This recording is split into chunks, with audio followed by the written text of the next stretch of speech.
In this video we're going to answer lots of your questions that you asked me about condo rental, and we'll walk along Wongamat Beach and I'll show you where the individual condos are in relation to each other.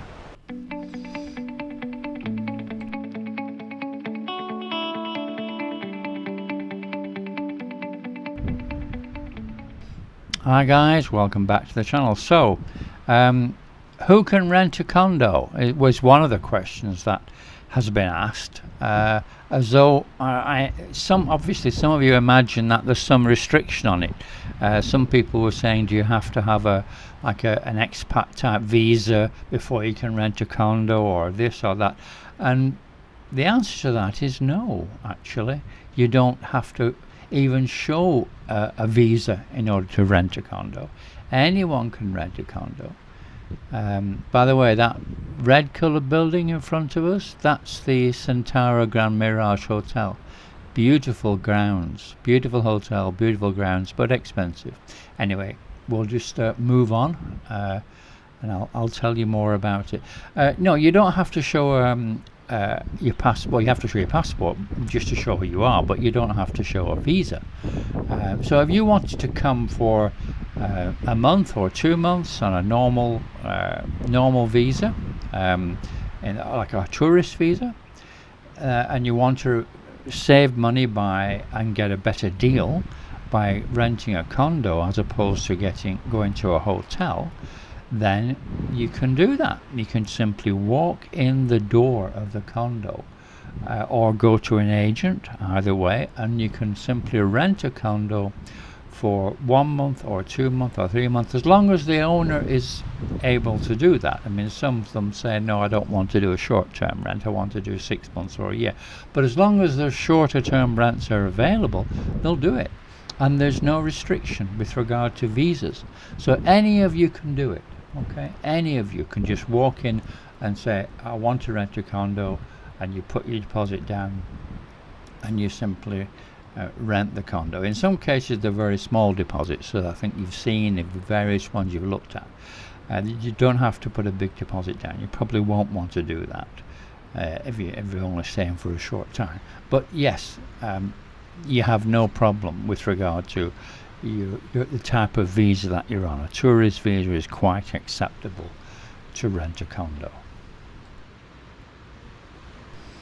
Now, another question was that how does it compare to a hotel when you work everything out? But if you think about it, you're not going to get a hotel, a half decent hotel, for less than 1,000 baht a night, which is 30,000 baht a month. That includes your electricity, of course. Let me just interrupt myself while we're passing these condos.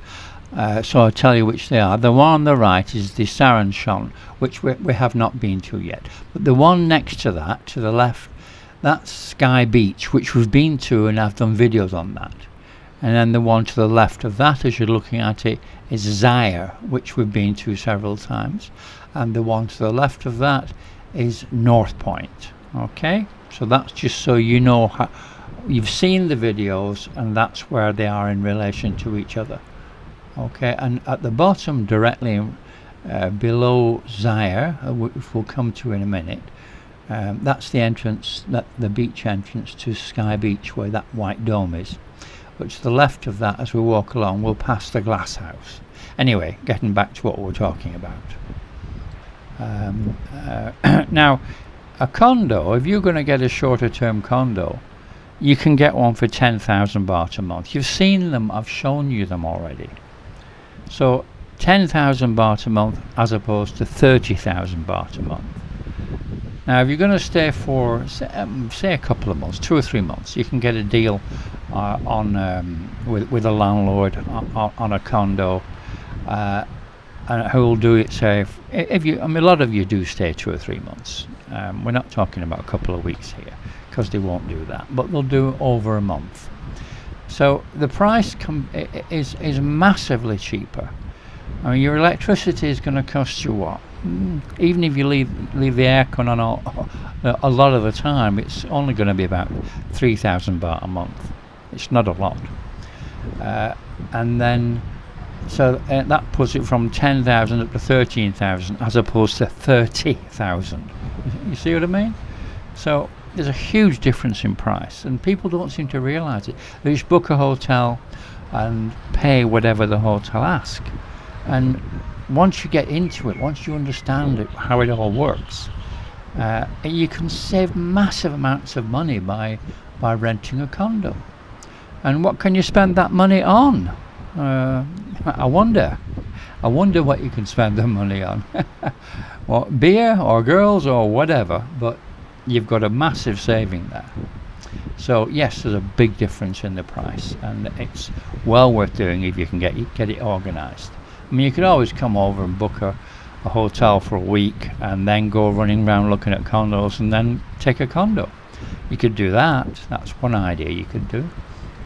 You may not, I mean, you may be able to book a hotel for a week on a go before you come, and then just extend it if you want to extend it. But if you find it a nice condo for a good price, you just ditch the hotel and move to the condo and save yourself a fortune.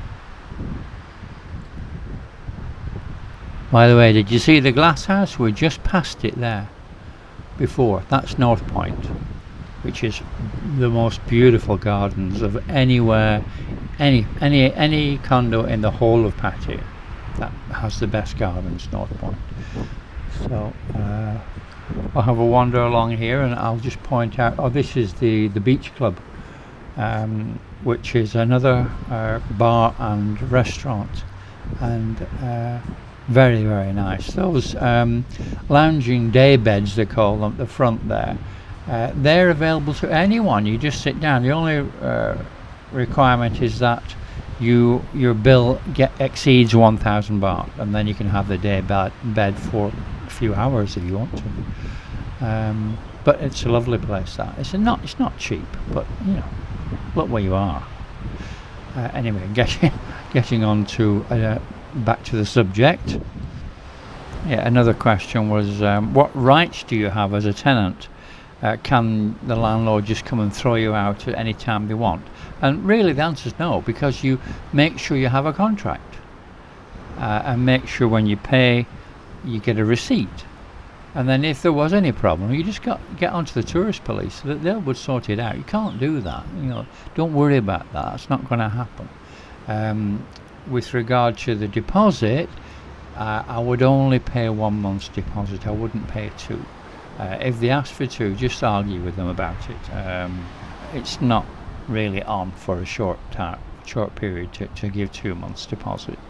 So and you normally will get that back. Certainly with a foreign landlord, you'd get it back. So that shouldn't really be a problem.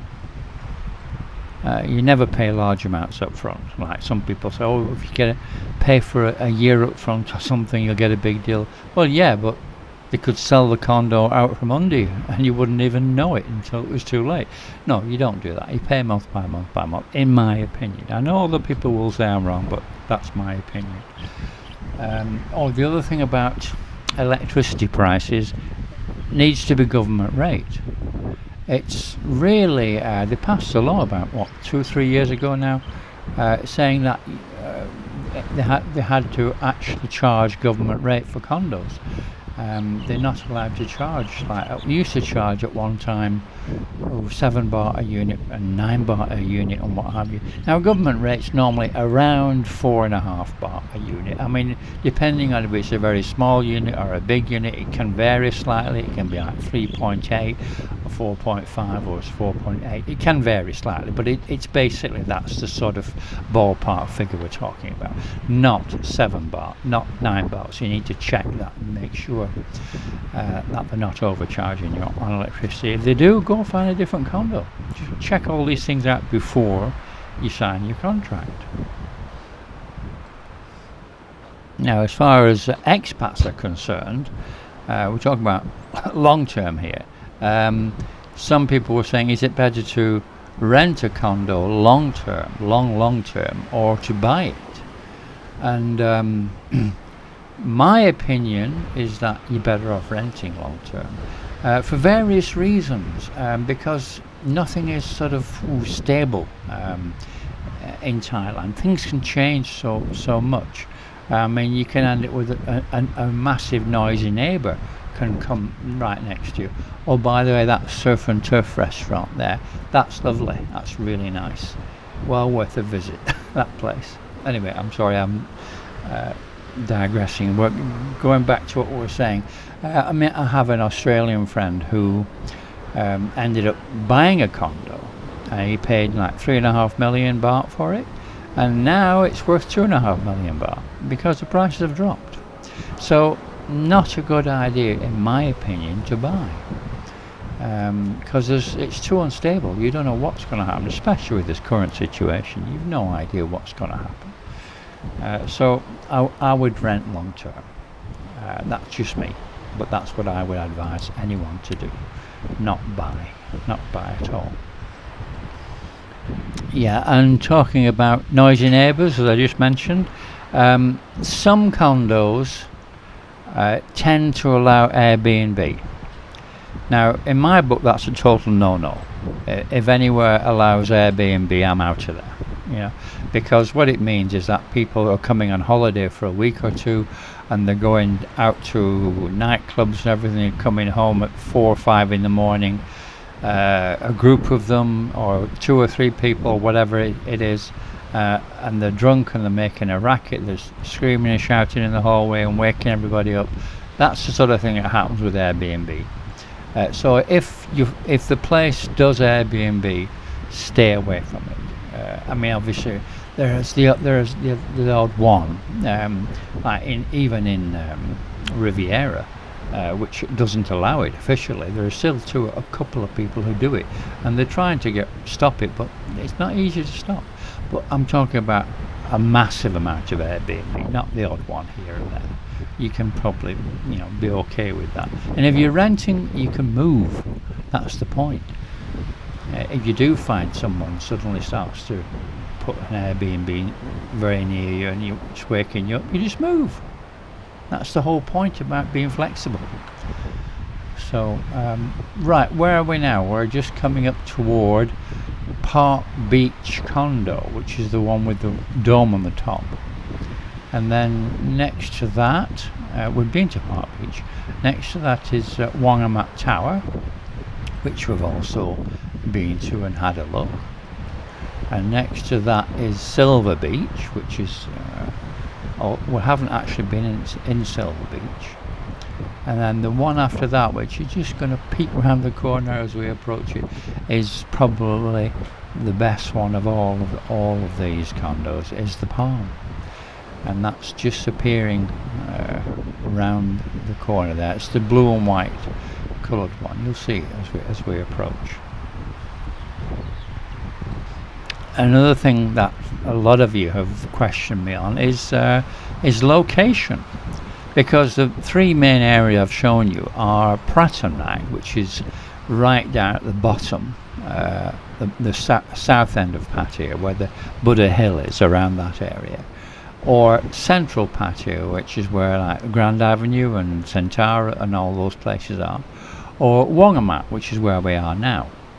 Now, which is the best area? Well, that entirely depends on what you want. If you want to go out partying and bar chasing women and everything like that, then really you want to be in central Pattaya. You want to be on near around Soi 15 or that sort of area. You want to be central Pattaya. If you want a little bit more quiet, which is Buddha Hill area, Pratamnak. You know what Cozy Beach, where there are 4 restaurants were. There's Sky Beach, there's the Chocolate Factory, there's the 3 Mermaids, and the other one I can't remember the name of. Anyway, there's that area, and around there there's some quiet stuff there. It's nice. But it's reasonably close to the city, so you can get in and out fairly easily, especially if you use boat taxi or something like that. It's not difficult to get in and out. Wangamat, where we are now, is really not for somebody who wants to be partying every night, because it's a bit of a a drag coming from central Pattaya up to Wangamat. If you want to be doing that, especially at night, it's going to cost you in taxis and in time, rather, not just money. So that's basically what we're talking about as far as location's concerned. So here is for people who want quiet and peace and quiet, and Pratamnat is for people who want a bit of in between, and then the central Pattaya is for the party goers, the ballers. So we'll just go around the corner here. We can go through this passageway past the Siam condos, and that brings us out to the beach, which is where the palm is. I'll just show you the palm in a minute. It's lovely.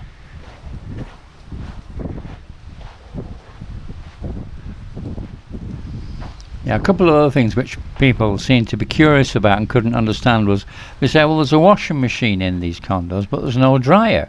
How do you dry your clothes? Well, in a hot country, you don't need a dryer. You just wash them in the washing machine, it spin dries them, and then you have a rack and you put them out on the balcony. And within, like, an hour or two, they're dry. You don't need a dryer.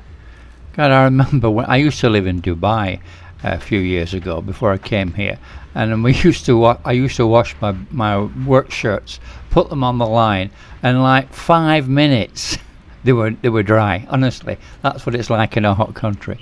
So you don't need a dryer. That's why people get confused. Where's the dryer? How do you dry your clothes? You just dry them naturally outside. That's how you dry them. Another thing which people have asked about is the square footage or square meterage of a condo, because they seem to think that it's not the correct area, but it is. The difference is that here they include the balcony, however big the balcony is, in the square footage or square meterage, and it includes the balcony. If that's a big balcony, then that's going to take a chunk off the visible, usable area inside the condo. There is the Palm, that blue and white building. That's my favourite, I think. Of all of them, that's my favourite. If some of you have got questions like this, please drop them in the comments, and I can do another video in a similar vein, if you like. Look at that. The Palm is the only condo which has cleaned the actual ground in front of it, all the sand. They've actually raked the sand. The only one I've seen that does that. Nobody else seems to do it. Oh, I'll tell you who else does it. The Grand Centara Mirage, but that's a hotel. Anyway, that aside, if you want to ask lots of other questions about condos, anything, just put it in the comments below, and I'll answer it. And please subscribe and like and share and ring the bell and all those nice things. And thank you for watching. I shall see you on the next video. Thanks a lot.